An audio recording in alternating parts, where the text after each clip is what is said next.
일반적으로 내가 항상 얘기하듯이 모든 문장은 주어 다음에 동사 다음에 이렇게 목적어나 이렇게 보고 이렇게 세 파트로 나누어지죠. 세 파트로 나누죠. 그래서 앞쪽에 주어라고 하면 항상 뭐가 나오냐면은 명사나 또는 명사를 대신하는 대명사가 오죠. 그럼 대명사가 오고 이 뒤쪽 파트는 항상 명사나 명사가 온다고 볼 수가 있죠. 그래서 영어 문장은 되게 간단해요. 명사, 동사, 명사 이렇게 해서 이제 끝나는 거고 가끔 이제 보고로서 형용사가 쓰이기도 하는 이렇게 단순한 문장인데 이렇게 세 파트로서 기껏 해봐야 이제 사형식 같은 경우는 뒤에 명사가 하나 더 붙어서 직접 목적어가 오는 거고 오형식 같은 경우는 여기에 또 명사 다음에 형용사가 와서 이렇게 4개 파트로 이어지는데 근데 지금부터 이제는 준동사 파트부터는 이제 어떻게 되냐면은 이것도 아주 쉬운데 준동사 같은 경우는 영어에서 어떻게 써먹냐면은 이제는 문장이 길어지는 첫 번째 단계죠. 첫 번째 단계. 이런 명사들이 이제 구가 돼가지고 그래서 준동사는 뭐냐면은 구품사라고 볼 수가 있죠. 품사라고 하면 일반적으로 단어인데 구품사라고 할 수가 있죠. 준동사 같은 경우는 이런 덩어리들이 이제는 뭐처럼 쓰이냐면 명사처럼 형용사처럼 이렇게 부사처럼 쓰이는 거죠. 그래서 이게 문장이 길어지는 그런 적이죠. 그래서 똑같습니다. 우리가 이제 준동사라고 하면은 세 가지가 있는데 투부정사가 있고 투플러스 동사 운용해서 그 다음에 동명사가 있고 동사에다가 ing 붙이죠. 그 다음에 이렇게 분사 이렇게 세 파트가 있는데 이거를 투부정사고 동명사는 이번 시간에 보고 분사는 다음 시간에 보겠습니다. 그래서 투부정사라고 하면 얘가 뭐처럼 쓰이냐면 이제는 이게 명사처럼 그러니까 주어 보어 목적으로 쓰이는 거죠. 우리가 저번에 배웠듯이 그 다음에 형용사처럼 쓰이기도 하죠. 그 다음에 이렇게 부사처럼 이렇게 쓰이기도 하죠. 그래서 명사처럼 쓰인다는 건 문장에서 얘기했듯이 앞뒤 동사 앞뒤에 쓰여가지고 이렇게 주어 보어 목적으로 쓰이는 거고 그 다음에 형용사가 하는 건 항상 명사 수식하고 보호기 때문에 이렇게 투부정사가 앞에 있는 명사를 수식하거나 또는 이렇게 보호자리에 와서 쓰이는 경우 이 형식과 오형식이죠. 보호자리에 쓰이는 거고 또는 부사적인 용법이라고 하면 이제 이거 외에 부사적인 용법은 항상 얘기했듯이 부수적인 용법이죠. 부수적이니까 이건 빼도 되고 넣어도 되는 문법에서 전혀 중요하지 않은 그런 거죠. 그래서 일반적으로 우리가 봤을 때 영어 문법에서 중요한 거는 명사나 형용사, 우리의 뼈대를 형성하는 거죠. 그리고 부사 같은 경우는 우리 살을 형성하기 때문에 부사는 없어도 되고 부수적인 거죠. 그래서 부사적인 용법이 이렇게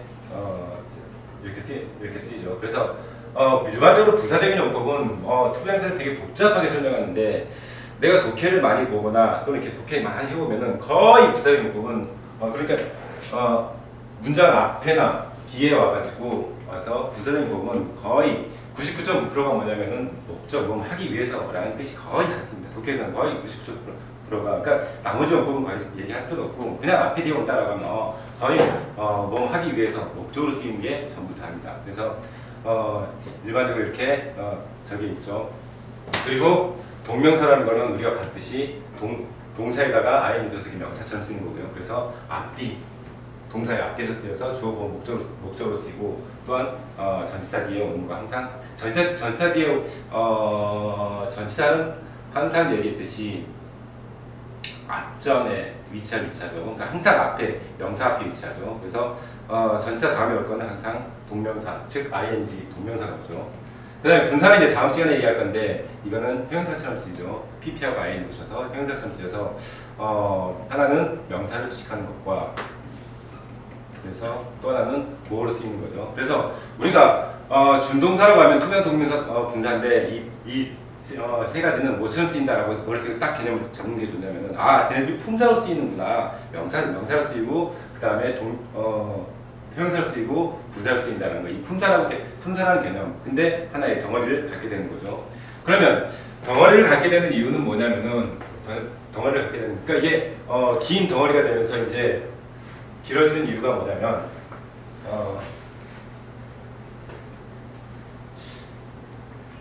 투부정사, 동명사, 분사를 중분하라고 하는데 얘네들은 거의 다 뭐에서 출발하냐면 동사에서 출발합니다. 동사에서 출발하기 때문에 얘네들은 동사의 성질을 가지고 있습니다. 세 개 다 똑같이. 그래서 동사의 성질을 가지고 있는데 동사의 성질 첫 번째 우리가 이제 문장에서 보면 동사는 이렇게 되어 있는데 앞에 주어가 있고 뒤에 목적어가 있죠. 그래서 또 하나는 이 동사라는 건 두 가지 성격이 있죠. 하나는 시제가 12개 있고, 그 다음에 수동태 형태가 또 12개 있죠. 이 성질을 다 가지고 있으면서 이제는 뭐가 되냐면은 하나의 품사처럼 쓰기 때문에 하나의 덩어리가 되는 거죠. 그래서, 첫 번째로는 얘네들이 뭐가 있냐면은, 의미상의 주어가 있죠. 오늘 이제 동명사하고 투부정사 두 개 다 같이 이제 설명해야 되기 때문에 얘기하면 투부정사의 의미상의 주어가 뭐죠? 또요. 그렇죠. 투부정사에서 의미상의 주어는 일반적으로 가장 많이 쓰이는 게 for가 쓰이고, 그 다음에 over도 쓰이죠. 네, over도 쓰이죠. 그래서 일반적으로 for나 over를 쓰게 되는 거고, 나중에 이제 문제 앞에서 다시 설명할게요. 두 번째로는 시제가 있죠. 시제는 일반적으로 우리가 이제 동사의 시제는 여기서는 12가지 시제가 있는데, 12가지 시제가 있는데, 여기서는 투부정사하고 동명사, 분사 같은 경우는 이 준동사들은 두 가지 시제밖에 없습니다. 그래서 그때하고 똑같이 일어난 경우는 투부정사에서는 단수시라고 해서 동사 원형이 ing, 그 다음에 하나 앞선 시제, 더 과거에 일어났습니다는 거는 to, have, pp 써서 완료시제를 쓰게 되는 거죠. 그래서 시제가 있게 되고, 그 다음에 세 번째 같은 경우는 이제 태가 있는데, 앞에 의미상의 주어가 하느냐, 당하느냐에 따라서 이제 당하는 경우인데, 단수시제는 to, be, pp를 쓰고, 완료시제는 to, have, been, pp를 쓰게 되죠. 그래서 이것도 이제는 앞선 거 이렇게 되고, 마지막으로는 이제는 동사의 성질에서는 뭐가 있냐면, 동사라는 건 뒤에 항상 뭐가 있어요? 뒤에 목적어, 사행식 같은 경우는 목적어가 두 개 되는 거죠. 예를 들어서 to base, to learn English, 여기서 to learn 하면 투부정사고, 뒤에 English는 이 투부정사의 목적어, to learn의 목적어죠. 그래서 자체적으로 이제 to give her a book, 그녀에게 책을 주는 것은 is 뭐 이렇게 나가겠죠. 그러면 여기서 이제 사행식이기 때문에 자체적으로도 준동사들은 다 뭐가 있냐면은 자체적으로 목적어나 또는 목적 보호를 갖고 있는 거죠. 이래서 문장이 이제 길어진다는 그런 개념이 되겠습니다. 그래서 투부정사 같은 경우는 다시 한번 얘기하면은 의미상의 주어가 이제 for나 over를 쓰고, 그 다음에 시제 같은 경우는 두 가지가 있다라는 거. 나중에 가서 예문에서 다 볼 건데 미리 이제 설명하는 겁니다. 그 다음에 태 같은 경우는 to be pp, to have pp, 그 다음에 목적어 이렇게 해서 주어가 되게 길어지죠. 주어가 하나의 덩어리가 딱 돼서 항상 여러분들은 어색하면 여기서 딱 끊어져서 여기까지는 이거를 한다 이렇게 해서 얘기를 해줘야죠.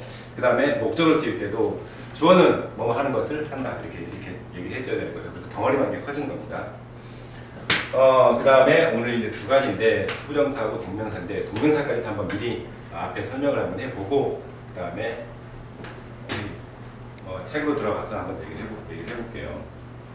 동명사도 이제는 똑같습니다. 동명사의 의미상의 주어는 뭐를 쓰죠? 일반적으로 소유격을 쓰죠. 또 소유격 말고 또 뭐 쓸까요? 그렇죠. 소유격을 쓰는 게 완전 일반적인 당연한 거죠. 소유격. 또 우리가 좀 더 여러분들 다 이제 아직까지 무슨 얘기인지 모르겠지만은 이제 좀 이따 보면 알겠지만 얘네들은 소유격을 씁니다. 좀 더 예문에서 다시 볼게요.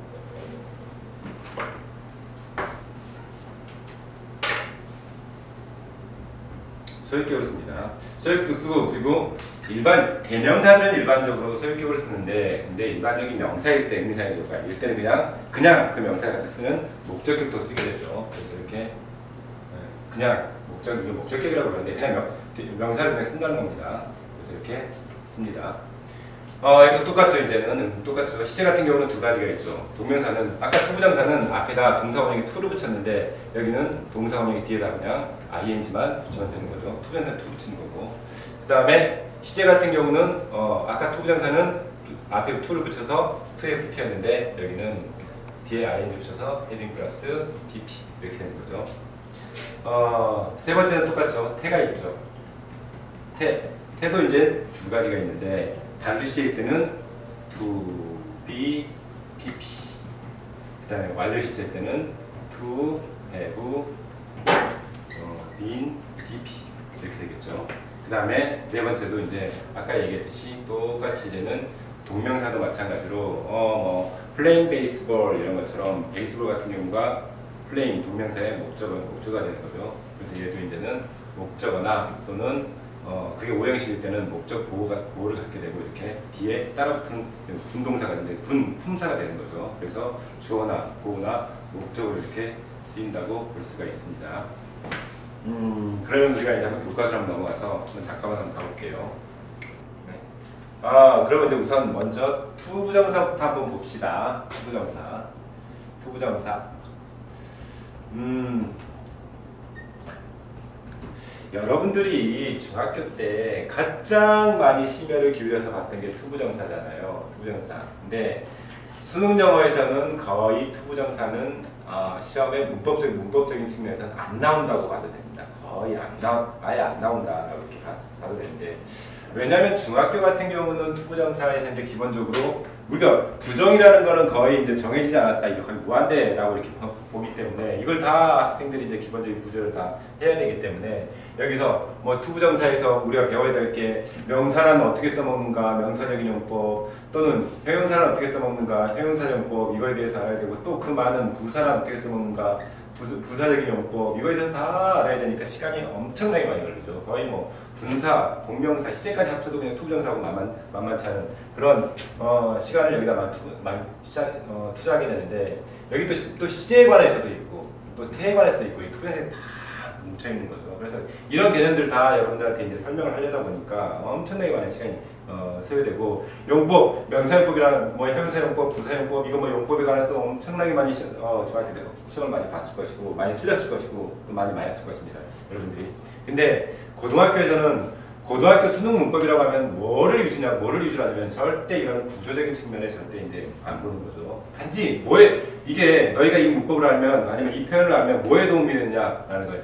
단지 독해에 도움이 되느냐 안 되느냐라는 측면만 보기 때문에 이런 것들은 독해하고 전혀 관계가 없는 거죠. 그냥 앞에 쓴 뒤에 쓴 간에 독해만 잘하면 된다는 그런 개념이기 때문에 이 투부정사는 전혀 시험에 안 나옵니다. 그래서 얘기하고 나는 거는 이제 더 이상 이제 용법이 이 용법과 같은 건 다른 건 이런 건 수능에서는 절대 안 나옵니다. 아예 고등학교 내신에서 아예 그냥 사라지게 되는 거죠. 그래서 이 복잡한 무거운 것들이 여러분을 다 해방을 딱 시키게 되는 거고, 그냥 단순하게 저 구조를 보면서 독해만 잘하면 되는 그런 적입니다. 그래서 고등학교 같은 경우는 이제는 여기서 사실 설명할 게 별로 없어요. 그리고 할 필요도 없고, 여러분들이 많이 독해를 하면서 하게 되는 거고, 단지 우리가 이제 중학교 때 배웠던 거를 요약을 하다 보면은 요약하다 보면 투부정사라는 이 애가 투 플러스 동사 원형이라는 이 투부정사라는 애가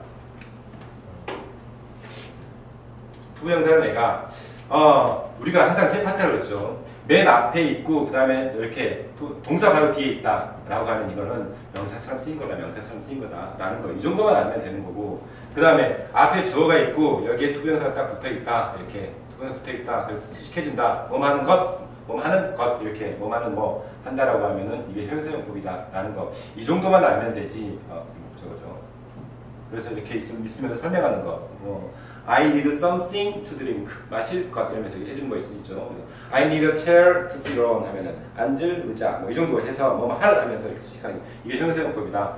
그리고 문장이 완벽한데 주어 동사 목적어가 있는데 이 앞에 투부정사가 있다라고 하면 이건 부사적인 용법인데, 이건 다 뭐 하기 위해서 하기 위해서라고 해석을 해라라고 정도만 알면 됩니다. 이렇게 해석하는 방법. 이거 하는 것은 하면서 쭉 끊어줄 줄 알고, 그 다음에 이거를 한다라는 거, 이렇게 이런 하나의 커다란 구조에서 이것만 알면 됐지, 더 이상 용법이나 이런 것들은 전혀 필요가 없습니다. 그래서 고등학교 때는 전혀 안 나온다는 거. 그래서 투부정사에서 여러분한테 얘기해 줄 거는 문법, 수능 문법에 나온다라고 얘기할 건 거의 없습니다. 그래서 우리가 중학교 때는 뭐 의미상의 주어가 어떠니, 포니요, 어떤 때는 사람의 성질 성격이면 밑에 우리 책 밑에 나와 있죠. 성질 성격, 뭐 kind나 wise, foolish, generous, considerate 거 아주 중요해요. 이거 considerate라고 하면은 사랑의 뿐이죠. considerable라고 이렇게 언어로서 또 어휘 문제로 또 많이 나오는 그런 내신이든 수능 나오는 문제입니다. 그래서 이런 거일 때는 의미상의 주어 오브를 쓴다라는 거 중학교 때는 아주 중요해서 막 외우고, 그다음에 투부정사의 목적을 취하는 게 뭐뭐가 있다, 뭐 목적을 취하는 거 want, wish 하면서 desire 엄청나게 많이 외웠죠. 고등학교 때는 전혀 의미가 없습니다. 여러분이 해석만 잘하면 되겠습니다. 그래서 여기서는 별로 설명할 게 없고요. 투부정사에서 수능 고에서 나온다, 고등학교 내신에 나온다라고 얘기할 거는 중학교 때는 그렇게 많이 있는데 고등학교 때는 거의 없다고 보면 됩니다. 단 하나, 꼭 이건 알아야 될 거, 투부정사는 설명해야 되는데, 꼭 이거 딱 하나만 알아야 됩니다. 시제라는 거. 이거는 투부정사나 동명사나 분사나 똑같은데, 똑같이 시제에 대해서 하나만 얘기를 하고 넘어갈게요. 거기 나와 있는데, 투부정사의 시제 있죠? 3번에 시제 있는데, 일반적으로 우리가 이제 본문을 고치는 거,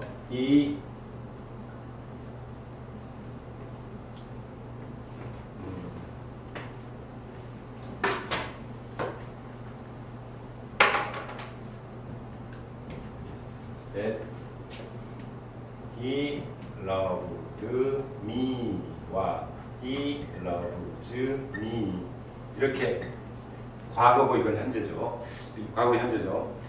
위에 거 같은 게 이럴 거를 해석한다라고 하면은 그는 나를 사랑했었던 것처럼 보인다. 현재 보이는 거죠. 이건 어떻게 되죠? 그가 나를 사랑하는 것처럼 보인다. 이렇게 되죠. 여기서는 보인다는 건 현재인데 지금 생각하는 건데 보인다. 이거는 과거, 그가 나를 사랑했었던 것처럼 보인다. 이거는 지금 나를 사랑하고 있는 것처럼 보인다. 이게 시제가 의미가 달라지는 거죠. 그래서 이거는 이제는 우리가 투부정사에서 아주 중요하고 내신에서 정말로 이걸 또 수능 다시 해야 되겠는데 아주 정말 선생님들이 너무너무 좋아하는 문법 내기 너무 좋아하는 겁니다. 그래서 꼭 좀 잘 알아두세요. 그리고 수능에서도 아주 많이 나오는 그런 용법입니다. 그러니까 위에 거를 단문으로 고친다면, 이거 중학교 때 많이 했겠지만은 위에 걸 단문으로 고친다고 하면은 이렇게 되죠. 이게 주어로 나오면서 he seems, 그 다음에 이 동사들을 단문으로 고치는 투부정사를 고치는데 시제가 얘하고 다르니까 아까 얘기했듯이 완료 시제 더 먼저 일어났다는 거. to have people 쓰죠. to have loved me. 밑에 거는 시제가 얘하고 같으니까 he seems to love me 이렇게 되는 거죠. 그래서 이거는 수능 문법에도 많이 나오고 내신에서도 아주 중요한 적입니다. 단지 여러분이 꼭 알아야 될 거는 이게 중학교에서는 이런 것들 형태를 많이 봤는데 고등학교에서는 절대 형태가 아니에요. 고등학교 문법은 뭐냐면 오로지 뭐에 도움이 되냐, 독해에서 차이점을 여러분들이 알고 있느냐라는 거죠. 위에 거는 그가 나를 사랑했었던 것처럼 지금 보이는 거고, 아래 거는 지금도 나를 사랑하고 있는 것처럼 보인다 이렇게 되는 거죠. 그래서 그 시제에 맞게끔 이게 해석이 위주가 되는 겁니다. 그래서 이거 하나만 투부정사에서는 알아놓으면 다른 거는 거의 문법에서 나올 일이 없습니다. for를 쓰니 of를 쓰니 뭐 어떻게 보면은 it is foolish of you 해야 되는데 for you to do it 하더라도 전혀 뭐 그냥 사람들은 다 그냥 이해하는 데는 별로 문제가 없다고 보는 거죠. 그냥 약간적인 거. 이게 뭐 이해하는 데 중요하다 이건 아니기 때문에 그런 거를 문제로 낼 리는 없습니다. 근데 중학교 때는 정확한 문법을 위해서 여러분들 이해를 위해서 이렇게 해놓는 거지만은 고등학교 때는 그런 거는 별로 문제가 없어요. 단지 여러분이 그 내용에 대해서 이해를 하느냐 안 하느냐 이거에 대해서 얘기하는 거기 때문에 차이점, 의미상의 차이점이 있느냐 없느냐 이거를 얘기하는 거서 별로 투부정사에서 내릴 게 없답니다.